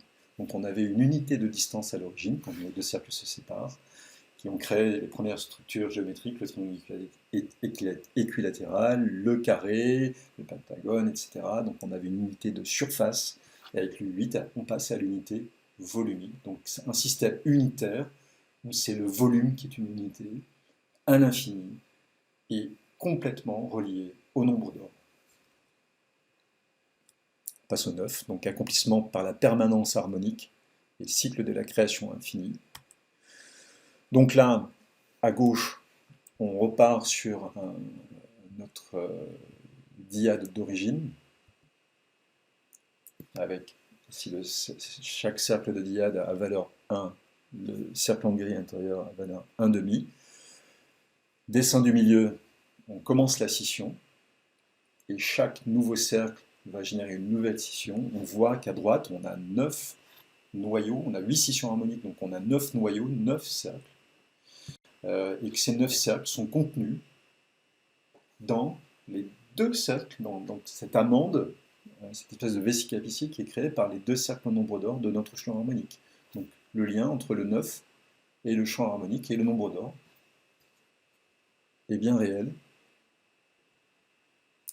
Et dans ce dessin-là, on va repartir du dessin précédent, donc, qui est tout à gauche, et si on continue la scission, pour séparer nos 9 petits cercles, ils sont également contenus dans une double dyade au nombre d'or. Donc là, on commence à apparaître un rayonnement harmonique. Et dans ce dessin-là, on voit les 4 dessins du haut, c'est l'augmentation du rayonnement harmonique du nombre d'or à partir du centre d'origine, qui petit à petit va nous conduire vers le cercle, tout comme tous les nombres nous ramènent au nombre d'or. Et on revient à la dimension finie et infinie du cercle. Donc, petit exercice, enfin, petite observation mathématique sur donc, le 9, accomplissement et cycle de création infinie, scission et augmentation harmonique depuis et vers le cercle, et petite observation, quand on divise nos nombres unitaires par 9, on a 0, le nombre unitaire en question à l'infini. Donc, évidemment, heureusement, c'est presque fini.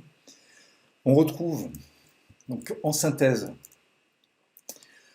nos nombres unitaires, qui sont tous l'expression de l'unité. D'accord? On a vu le 2, le premier principe opérant, le 3 et le 5. La synthèse que je vous avais montrée à plusieurs reprises avec le 1. Donc on a bien vu à quoi ils correspondent. On voit géométriquement pourquoi on peut les qualifier tels qu'ils le sont, hein, dans le petit texte qui est en dessous du dessin.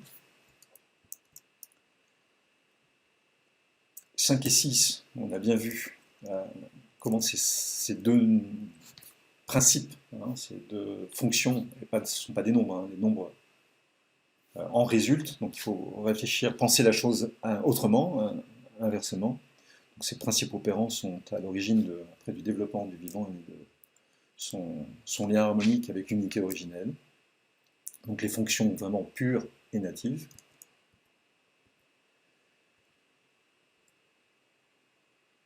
Ce qui va nous mener en dessous donc, à la création du vivant, ce que j'ai appelé le tout. Donc la matrice du tout. Hein, vraiment on part du cercle en haut, hein, le 1, le cercle, l'unité, la matrice, la création. Et quand on passe à travers toutes ces phases justement qui sont les différentes facettes et fonctions actives de l'unité, on arrive au vivant et au tout. Et c'est ce qui organise, d'un point de vue géométrique, d'un point de vue structurel, le vivant. Voilà. Donc au niveau des nombres, on peut dire, et ça, j'ai trouvé ça chez Damascus, que les nombres sont bien des fonctions d'unification, de limitation et d'ordination. Comment, à l'époque de Platon, de Pythagore et de Damascus, on pouvait déjà avoir compris cela. C'est ça qui est étonnant. 2, 3, 5, nos trois premières fonctions, plus le 7, hein, ce sont des nombres premiers évidemment, et on voit bien comment ils apparaissent comme des nombres natifs qui vont générer ce que j'ai appelé les nombres produits, tels que 4, 6, 8 et 9, à l'infini, ainsi de suite. Et 0 n'existe pas dans la géométrie naturelle et harmonique du vivant, ça c'est un point à souligner. Voilà, on retrouve nos 4 principes opérants de tout à l'heure. La boucle est bouclée. Et si on repart de ce cercle, on a donc en résumé dimension intérieure, dimension extérieure, première relation entre ces deux dimensions, relation et rapport. En 2, on a la dualité, scission. En 3, l'équilibre et la proportion, on voit notre triangle équilatéral. Et en 5, le rythme harmonique. Une fois arrivé là, ça paraît si simple, mais voilà les principes opérants de la géométrie naturelle du vivant, vraiment de la mesure de ce qui engendre, tout vient de là et tout est là. Deux textes que j'ai trouvé vraiment intéressants, c'est que la science des nombres est la sœur de la géométrie, et toute la géométrie repose sur le point. De même, l'arithmétique est toute comprise dans l'unité, tirée des voyages de Pythagore en Égypte. Surprenant. Et comme toutes les choses ont été nées et sont venues d'un par la médiation d'un, ainsi toutes les choses ont été nées de cette chose unique par adaptation. La table d'émeraude, attribuée à Ernest Trismégiste. Ça, comment dire, ça, c'est l'expression, c'est la verbalisation de tous les principes géométriques. Et il faut remonter très très loin en arrière dans l'histoire de l'humanité pour trouver ces écrits. Et c'est pour moi très très étonnant. Donc ce sont des textes qui m'ont inspiré. Alors là, un phalaire 7, c'est un objet qui a été retrouvé dans les fouilles à Reims, autour de Reims, en Champagne.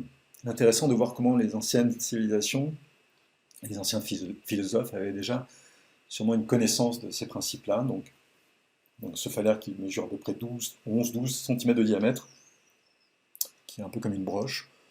On voit que toute la géométrie est au nombre d'or, de façon assez fidèle, même si on peut imaginer que réaliser un tel objet doit être assez complexe. Donc On voit qu'il y a des cercles qui ne sont pas tout à fait parfaits, hein, comme les 4 grands cercles autour en pointillés qui s'aplatissent un peu comme des, des ellipses, mais on voit bien que l'intention nous ramène à notre cercle d'origine, la dyade, le rythme harmonique, tout y est. Donc il y avait évidemment, quand on parle de géométrie qui a été abandonnée, oubliée ou perdue, là on va aborder la notion du quadrivium. Il y a 3 exemples intéressants que j'ai trouvés tout dernièrement.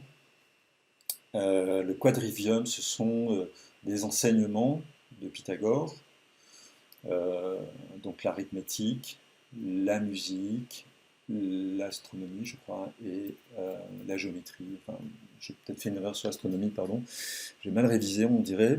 Donc, les 4 enseignements qui sont issus des mathématiques. Alors, ce qui est intéressant, c'est que si vous prenez ce dessin, on y retrouve le nombre d'or. Ça nous parle de cercles, de dyades, de demi-dyades, voilà. Mais ce n'est pas de la géométrie, c'est de la musique. Et si vous vous intéressez aux traductions de la vie de Pythagore d'après Damasius,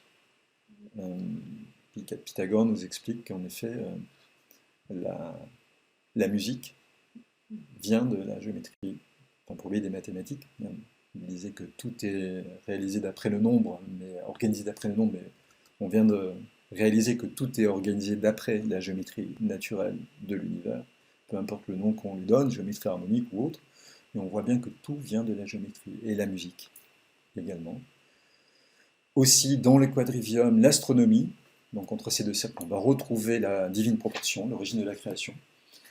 Et parmi les anciennes philosophies, les anciennes détenteurs de connaissances liées au divin, j'ai été stupéfait de lire dans des extraits de la 10e vision du livre des œuvres divines d'Hildegard de Bingen, que la roue que tu aperçois, c'est Dieu qui n'a ni commencement ni terme, c'est Dieu qui manifeste sa mensuétude dans ses œuvres, et qui se montre disposé à l'accomplissement de tous les biens. Donc ça, c'est l'astronomie.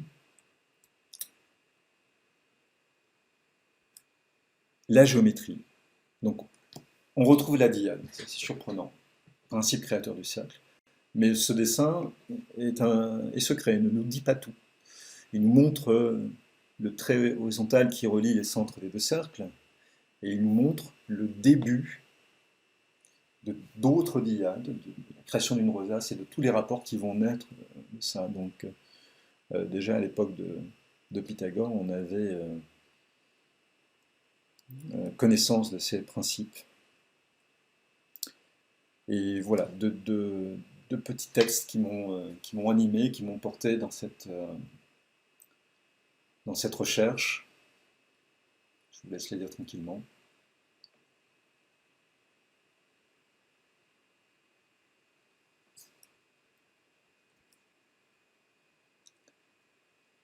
Alors, la bibliographie dont je vous ai parlé tout à l'heure, donc il y a 3 grands thèmes, le nombre d'or, les anciennes philosophies et le trismégisme, Hermès Trismégiste. Je vous laisse faire des recherches là-dessus. Le but de ce travail ici n'est pas d'en faire une présentation détaillée, mais voilà des ouvrages sur lesquels je me suis appuyé au début de mes recherches et après avoir fait le tour et être allé au fond de ces ouvrages. Alors, ce n'en est qu'une partie, une petite partie, mais les plus importants. C'est ce qui m'a permis après d'avancer dans un domaine de recherche complètement libéré des acquis et des principes que l'on tient pour vrai aujourd'hui. Voilà, j'espère que ça n'a pas été trop long, trop laborieux. Vous pourrez y revenir. C'était important de vous livrer un contenu complet qui est cohérent, même s'il est très complexe au final. Au début, c'est simple, mais ça devient très complexe. Mais comme me disait Rémi Pécaud, voilà, on se met au service d'un sujet, et de mon point de vue, ça ne peut pas être mal fait. Alors je suis vraiment désolé pour le grand retard qu'a pris la production de ce diaporama, de cette vidéo, mais en effet, un temps de maturation était nécessaire pour livrer quelque chose cohérent, de véritable et de fidèle à ce que ça, au sujet en question. Donc voilà pour la géométrie harmonique, ou peu importe comment on la nomme, c'est pas très important, mais j'espère que voilà, vous aurez euh, eu beaucoup de plaisir et autant d'étonnement que moi à découvrir tout ça. J'ai eu du mal au début à me sentir légitime, puisque je ne suis pas chercheur ou scientifique. Donc j'ai essayé d'adopter une démarche rationnelle, mais en même temps, je devais faire face à des situations complètement irrationnelles. Euh, donc c'est vrai qu'il y a un aspect divin, il y a un aspect sacré, on appelle ça aussi la géométrie sacrée. Et il est vrai que au-delà des textes philosophiques qui m'ont permis de- d'ouvrir certaines portes, il y a aussi, on va dire, une forme d'état méditatif parfois qui pouvait m'envahir. Et je me retrouvais avec entre les mains des dessins dont je ne connaissais pas l'origine et dont je ne savais pas, avant de les dessiner, qu'ils pouvaient exister. Donc il y a vraiment quelque chose de- d'extrêmement mystérieux. Et depuis, j'étais déjà croyant, j'avais déjà la foi avant d'entamer ce travail. Mais en conclusion, je dirais aujourd'hui que ce que ça m'a apporté, c'est une foi inébranlable. Voilà. Et je vous en souhaite tout autant.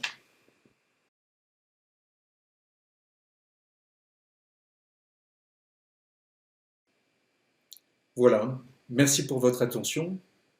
Évidemment, ça fait beaucoup de dessins et beaucoup d'explications en 1h45, donc c'est normal si parfois je vous ai perdu.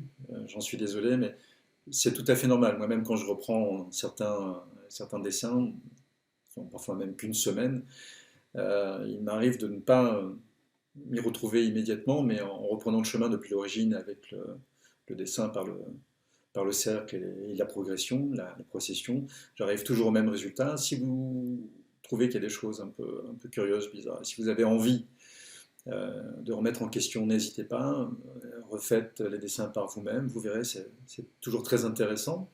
Il y a un projet d'écriture qui est en cours depuis à peu près 5 ans maintenant, mais qui était envisagé d'une façon trop complexe.